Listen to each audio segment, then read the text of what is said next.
Hormuz প্রণালী ঘিরে উত্তেজনা এখন নতুন মাত্রা পেয়েছে। পাল্টাপাল্টি হুমকিতে মধ্যপ্রাচ্যের পরিস্থিতি ক্রমে জটিল হয়ে উঠেছে।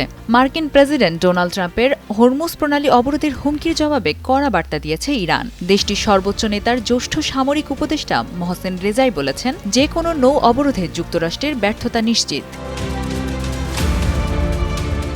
তিনি দাবি করেন, অতীতেও হরমুজ প্রণালী ঘিরে উত্তেজনায় যুক্তরাষ্ট্র ইরানের কাছে বড় ধরনের পরাজয়ের মুখে পড়েছিল। ভবিষ্যতে একই পরিণতি হতে পারে বলে সতর্ক করেন তিনি। দীর্ঘদিন ইসলামিক রিভলিউশনারি গার্ড কর্পসের প্রধান কমান্ডার হিসেবে দায়িত্ব পালন করা রেজাই বর্তমানে ইরানের শীর্ষ নেতৃত্বের ঘনিষ্ঠ উপদেষ্টা হিসেবে কাজ করছেন।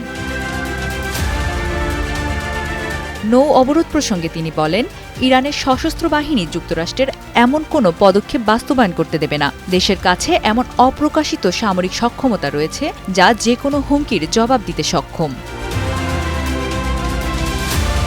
তিনি আরও বলেন, ইরানকে কোনোভাবেই হুমকি বা পরিকল্পনার মাধ্যমে নিয়ন্ত্রণ করা সম্ভব নয়। বিশ্লেষকদের মতে হরমুজ ইস্যু ঘিরে এই উত্তেজনা আরও বাড়লে তা আঞ্চলিক নিরাপত্তা ও বৈশ্বিক অর্থনীতিতে বড় প্রভাব ফেলতে পারে। Sanjida Laboni, Times today.